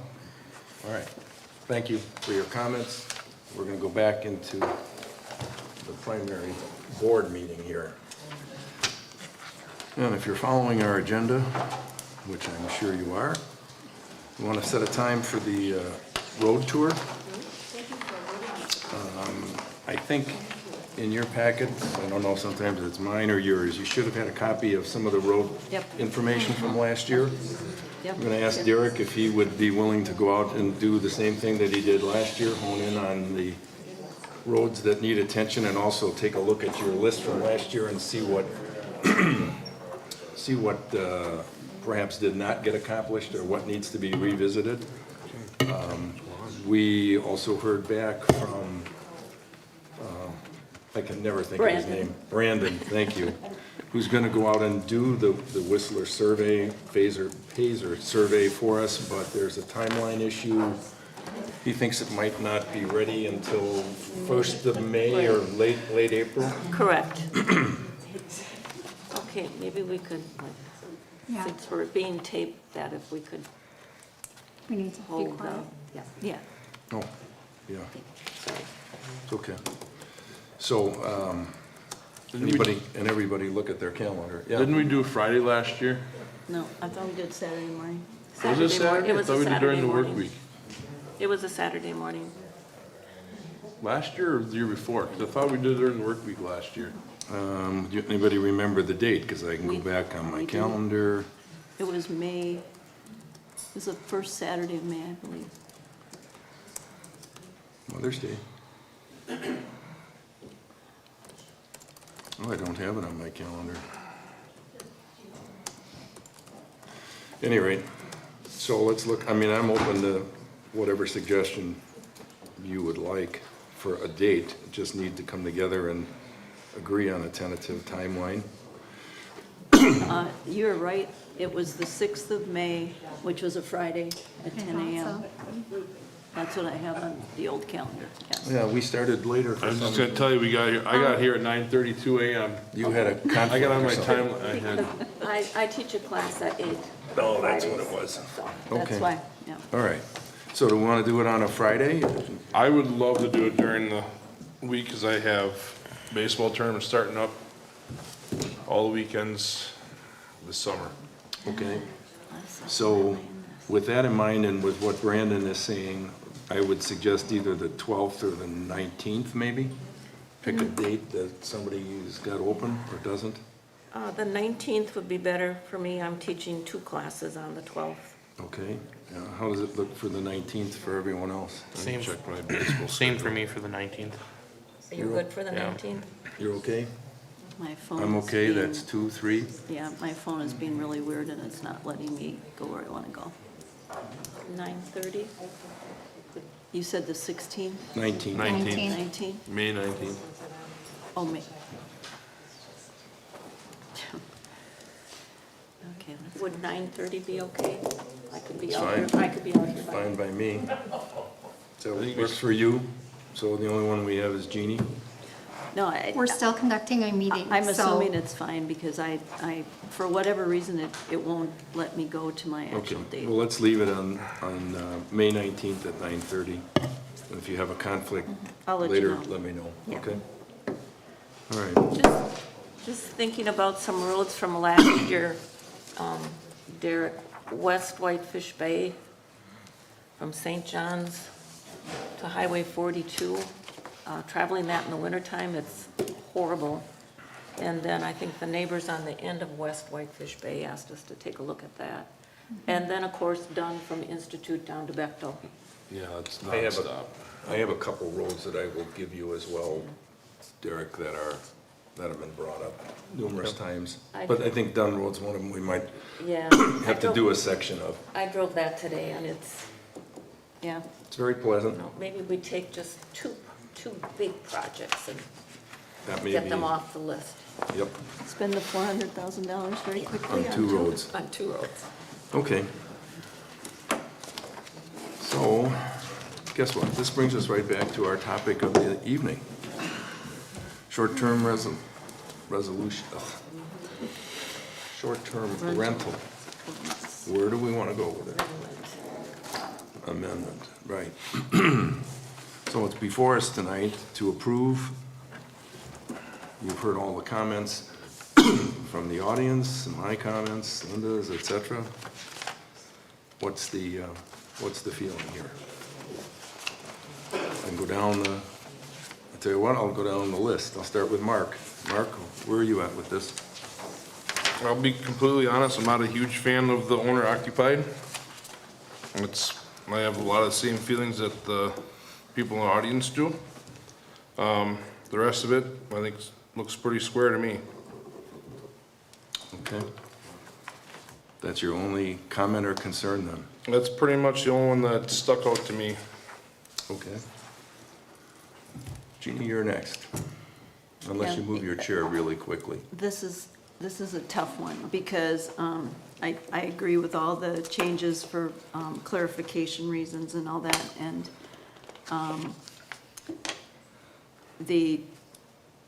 I understand the owner-occupied provision you put in here. I don't know why it's necessarily a hang-up when, if you rent longer than 7 days, or seven days or longer, right? Correct. It doesn't, there's no problem. Correct. So it's only a question of just renting a few days, and if you just rent a few days, then it should be owner-occupied.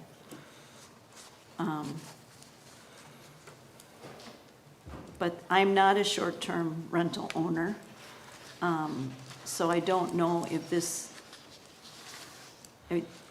I believe in fairness, but I have I also believe that residents, when you buy a home in a residential area, your expectation, I sold real estate for a long time. And when it was residential zoning, it was residential zoning, and that was before the change in the law that the state of Wisconsin that allowed anyone that had a home to rent it. And it really, where Linda used to live, they have, they set up covenants, and they weren't meant to keep people out, they were meant to keep the neighborhood, the way I read covenants at that time, to keep things in order. But,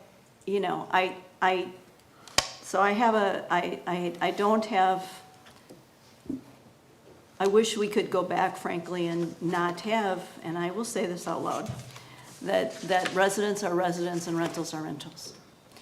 But that's not the way it is. So we have to live with the fact that there are people that live in these residences that didn't have the expectation of a boutique hotel next door.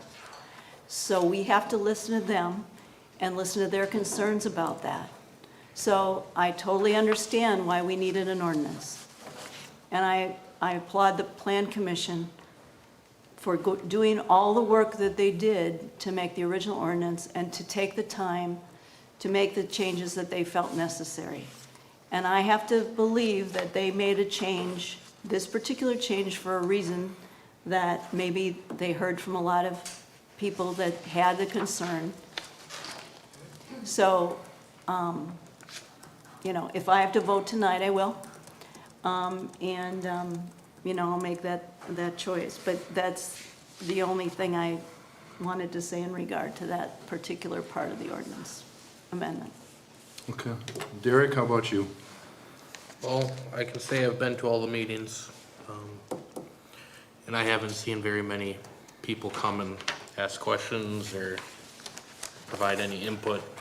So to have it all on one night is a little bit astounding, to say the least. I am totally in agreement with what has been listed in the ordinance and the amendment. Okay.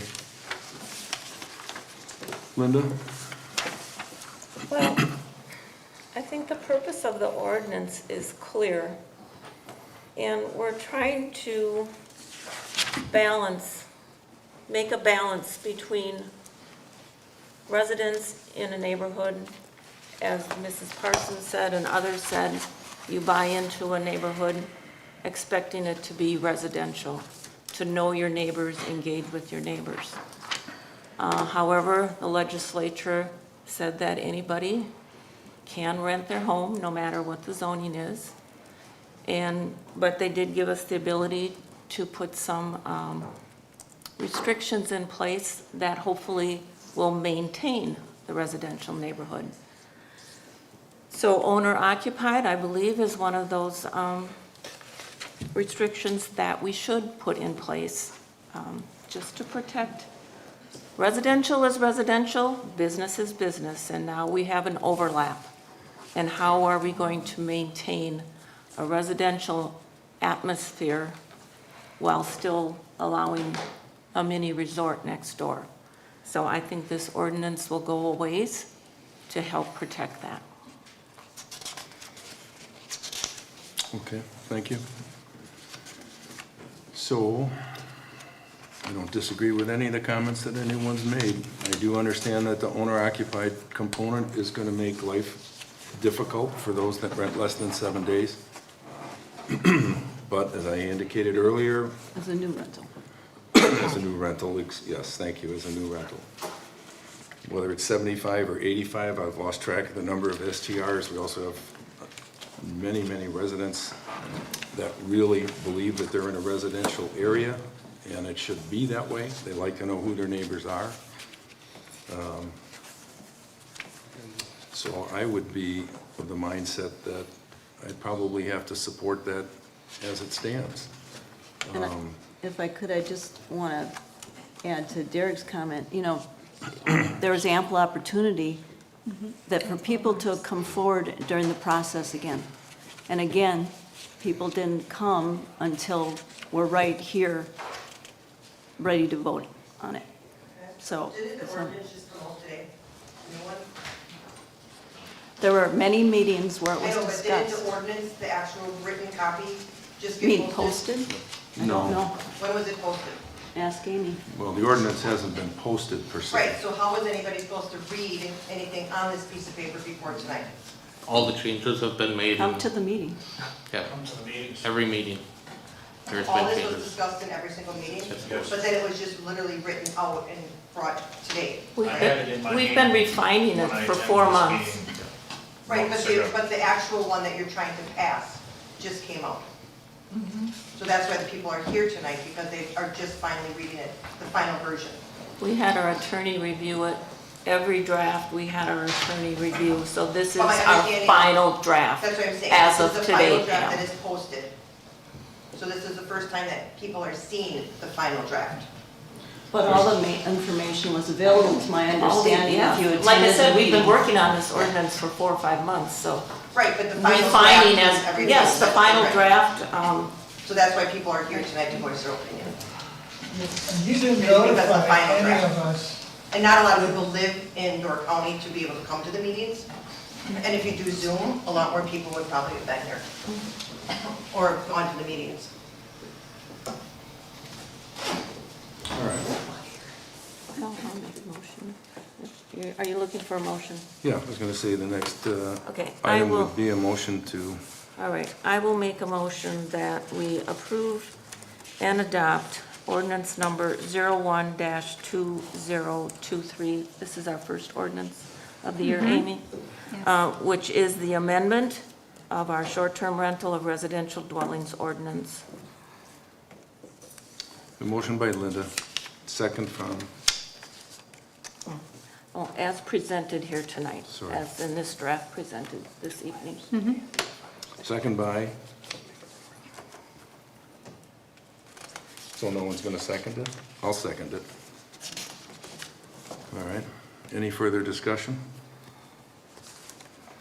All those, I'll tell you what. Roll call. No, that's roll We'll call. do a It's roll, roll I was call. gonna say, we're gonna do a roll call on it anyhow, so. Danielle?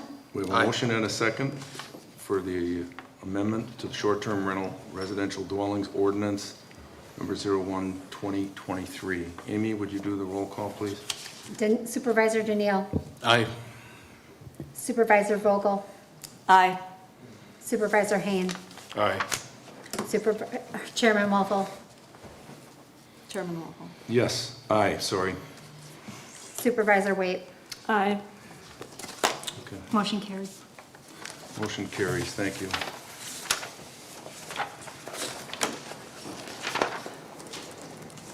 All right. Lost my own place here.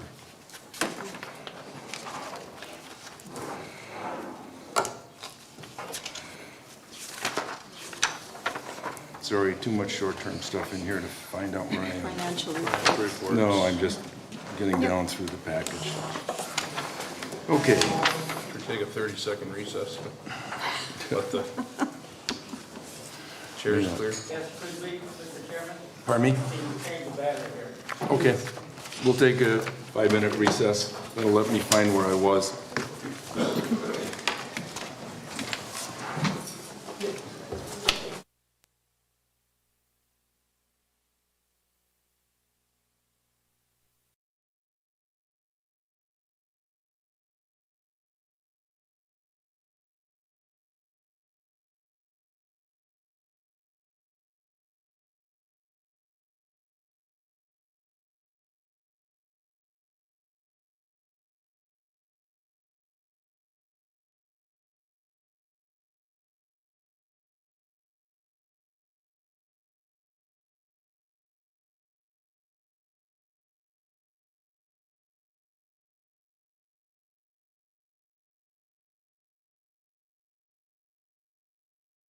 Hello, how are you? Jim, yes. How is everything? Laddie, were we on earlier? Because my wife, I had multiple people say no. It's just on the border of the Sevastopol district. I think it's. No, we're not done. It's North 20th. Don't understand that we're not So done the at first meeting. roundabout after. Yeah.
All right, for a brief moment here while we change the batteries on the camera and some people exited the meeting, we're back on our agenda, which is the financial reports for the month of February and March, which you should have the account balances for both months, as well as the budget versus actual for both months, and the transaction list to date. So, does anyone have any questions on that? If not, we would need a motion to approve. I'll move to approve and accept the financial reports for February and March 2023 as presented. All right, we have a motion from Linda, a second from? Second. Pardon me? Mark, my second. Okay, and I know we got to do the treasurer's report, so I'll hold off on the approval till she shares her comments. Would you, Amy? We received our second quarter general transportation aids, and we also made out our 2023 contribution to the Door County Humane Society during their Double Money campaign. So every dollar that we gave to them, it was matched. So our $2,000 contribution turned into $4,000. The town also has paid our second quarter and fire dues to the city of Sturgeon Bay. Great, thank you. Yep. So we have a motion on the table. All those in favor signify by saying aye. Aye. Opposed? Motion carried. Good. Okay. Approval of vouchers, bills, and claims. And again, there were two sets there, February through April. For February and March, I think everybody's had a chance to sign them, see them. Then the motion I would- will make a motion to approve the vouchers, bills, and claims from February 21st, 2023 through April 17th, 2023. Okay, motion by Mark, second by? I'll second. Second by Jeannie. All those in favor signify by saying aye. Aye. Opposed, motion carries, we'll take care of that.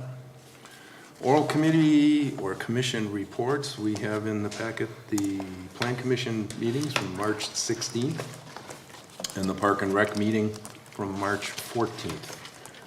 Does anyone have any oral committee reports that they would like to make? Could I just comment? And I'll send this to Laddie, but we are going to have another annual town yard sale over at the park next door. It's going to be Saturday, June 10th, 8 a.m. to 4 p.m. So if you are interested in reserving a space, call Amy, 746-1230, and she'll put you down on the list. There's no fee or charge to rent a space. First come, first serve. We'll get a space under the pavilion until those 10 or 12 spaces are filled up, and then we have the whole yard to fill up. So Saturday, June 10th, yard sale. Our Door County Tourism Zone Commission meeting is delayed a week, so we won't be meeting until the 27th, so nothing new to report there. Okay. Anything else? Otherwise, a motion to approve, put the minutes on file. So moved. Linda? Second. Mark? Linda and Mark, first and a second. All those in favor signify by saying aye. Aye. All right. You gotta do this quick, buddy. We're Yes, I know. fading. I mean, the Brewers are already in the second inning. Oh, yeah. Thank you, Mr. Chairman, and I'll try to make this brief, and I have my partner in crime here, Mr. Dale Vogel, who's the supervisor on the kind of the western half of the town of Sevastopol. Relative to activities in the last county board meeting, a couple things that I wanted to just highlight. One is there's a grant we approved for evaluation of Forestville Mill Pond following the extended drawdown, so there's going to be about 2 years worth of activity to manage collection of data, issuing reports, working with UW Oshkosh, who's a contractor they're working with, to look at the results of that drawdown activity. There's also some work with the farmland preservation plan. They kind of combine that along with the activities to do the comprehensive plan for the county, so they're kind of doing two at once. So there's going to be a future notification of a public hearing relative to the, to that process for that plan. And then lastly, probably one of the biggest things that was covered was the county board authorized Door County to enter into the opioid settlement agreement. So we could get somewhere, I think, in the neighborhood of 800K to $1 million potentially, depending on how many, 1.2, depending on how many counties participate with the state. The more that participate, the more we'll get paid, because then there's less work that lawyers have to do to try to jockey to get things filled, et cetera.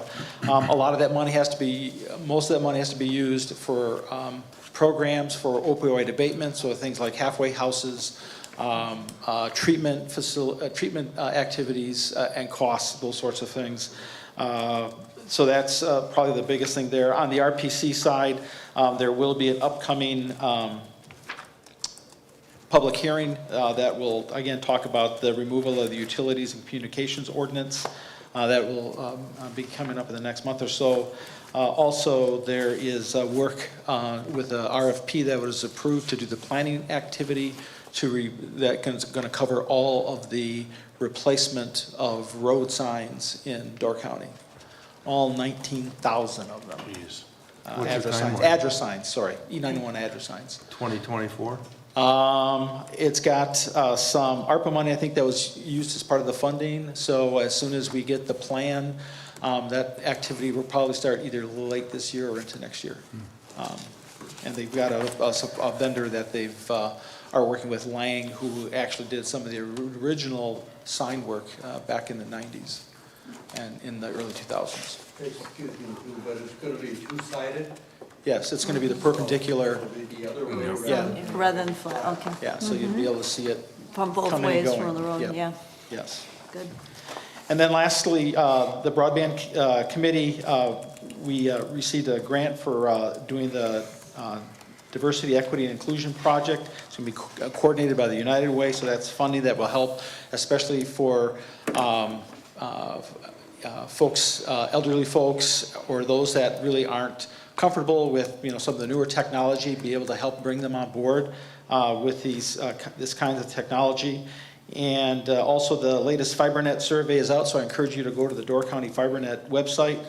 There's now 3,956 respondents, and we now have almost 498 responses for the town of Sevastopol versus 472 in December. So again, our big push is going to be as we enter the summer to get seasonal owners to get them to respond. So there'll be some more work the county is doing in that regard. And then our next meeting is tomorrow. It's the organizational meeting for the second half of the term for most of us on the county board. So with that, if you have any questions, I'd be happy to answer them for you. All right. Good. All done. Thank you, Mr. Chair. Thanks, Hugh. Thank you.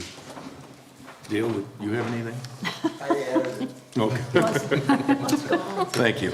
I The know. words right out of your mouth, huh, Yep, Dale? I knew that. Okay. License and permits, you have the Door County inspection recap for the last couple of months. And it appears that Amy gave the Institute Cubs, or the Valmy Athletic Club. I will be. Giving them a liquor license. We need to prove that? It's a Class B beer license, not liquor license. Excuse me, beer Just license, so yeah. everybody doesn't get up and Yeah. down, we give them a liquor license. Yeah, I think a motion is in order, yes. You do?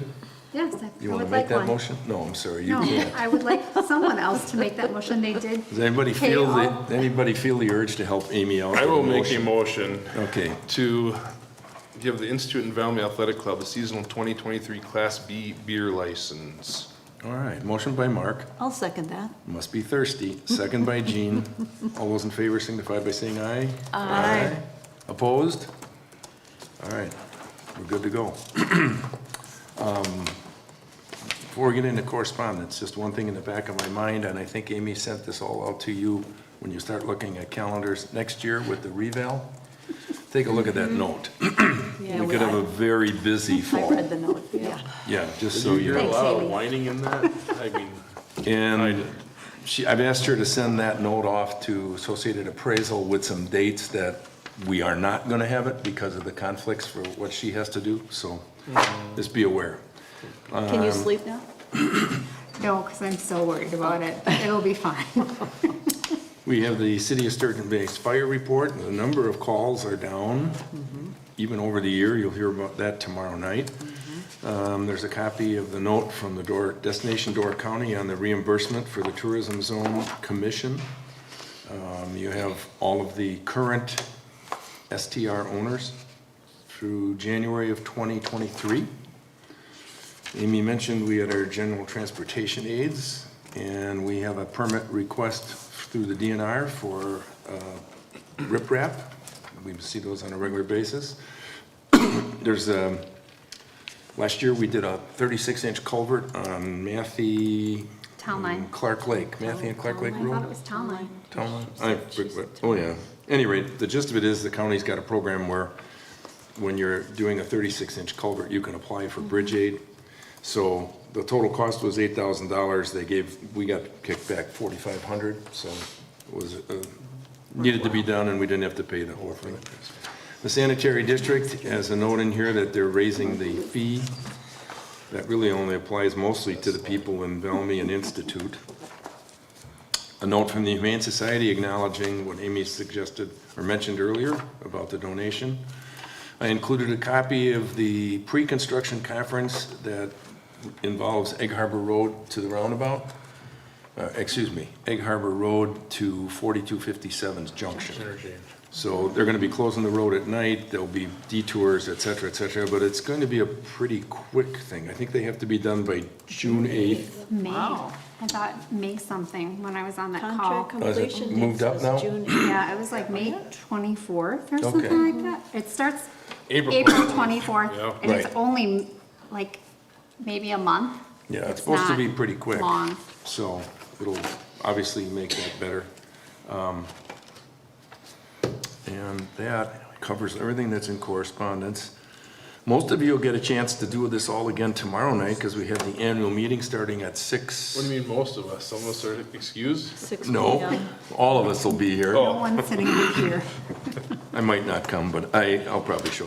Annual meeting tomorrow night at 6 p.m. Our next Board of Supervisors meeting is Monday, May 15th at 7 p.m. The open book, for those of you who want to schedule it, is on Friday, May 26th at 10 a.m. He will be here. It will be here. Yep. Oh, yeah, not He will be here in- virtual.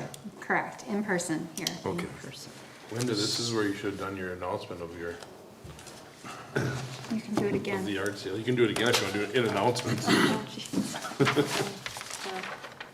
Laddie can post it on the channel, yard sale. You had to give her the opening, huh? Okay. All right.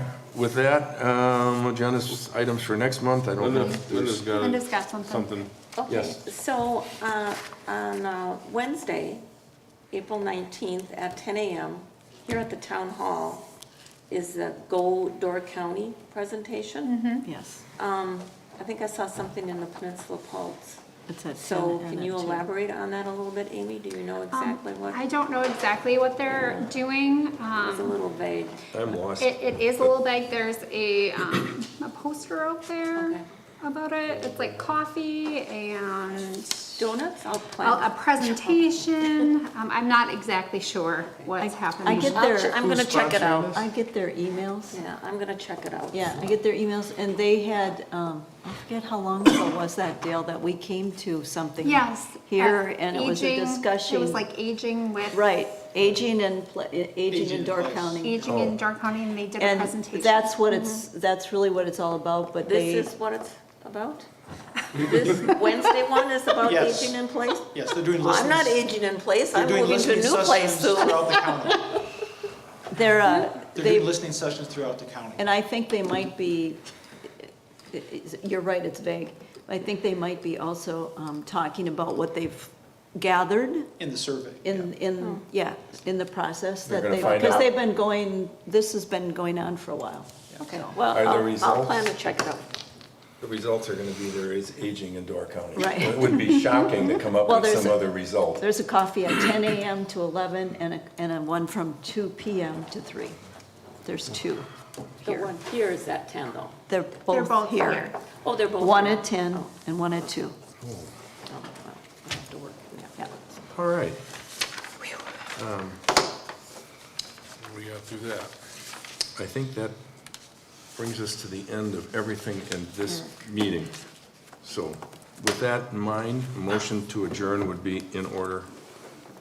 I'll move. Motion by Derek, Second. second by Mark.